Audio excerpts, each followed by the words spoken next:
AP assembly speaker గా senior MLA మాజీ మంత్రి అయ్యన్న పాత్రుడు ఏకగ్రీవంగా ఎన్నికయ్యారు.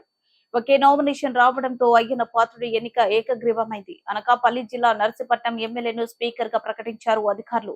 అయ్యన్న సభలో ఉన్న కూటమి ఎమ్మెల్యేలో అత్యంత సీనియర్, ఇప్పటి వరకు 7 సార్లు ఎమ్మెల్యేలుగా గెలుపొందారు. ఒకసారి అనకాపల్లి ఎంపీగాను విజయం సాధించారు. పలు శాఖలకు మంత్రిగా పనిచేసిన అనుభవం ఆయనకుంది. ఆంధ్రప్రదేశ్ శాసనసభ కార్యవిధాన కార్యక్రమ నిర్వహణ నియమావళిలోని 7వ నియమమును అనుసరించి సభాపతి పదవికి సక్రమంగా నామనిర్దేశం చేయబడిన సభ్యుల పేర్లను, ప్రతిపాదకుల పేర్లను సభకు నేను తెలియపరుస్తా ఉన్నాను. 1 చింతకాయల అయ్యన్న పాత్రుడు. ప్రతిపాదకున్న పేరు శ్రీ కొణిదెల పవన్ కళ్యాణ్ గారు. 2 శ్రీ చింతకాయల అయ్యన్న పాత్రుడు గారు. ప్రతిపాదకున్న పేరు శ్రీ నారా లోకేష్ గారు. 3 శ్రీ చింతకాయల అయ్యన్న పాత్రుడు గారు శ్రీ సత్యకుమార్ యాదవ్ గారు. సక్రమంగా నామనిర్దేశం చేయబడిన అభ్యర్థి శ్రీ చింతకాయల అయ్యన్న పాత్రుడు గారు ఒక్కరే అయినందున సభాపతి పదవికి శ్రీ చింతకాయల అయ్యన్న పాత్రుడు గారు ఏకగ్రీవంగా ఎన్నుకోబడినట్టు ప్రకటిస్తున్నాను. శ్రీ చింతకాయల అయ్యన్న పాత్రుడు గారికి నా హృదయపూర్వక అభినందనలు తెలియజేస్తా ఉన్నాను.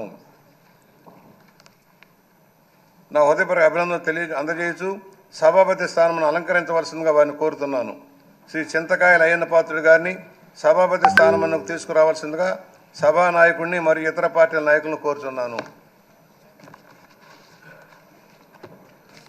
ఇది నాకు ఇచ్చేది.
డైరెక్ట్ వచ్చేస్తా సార్.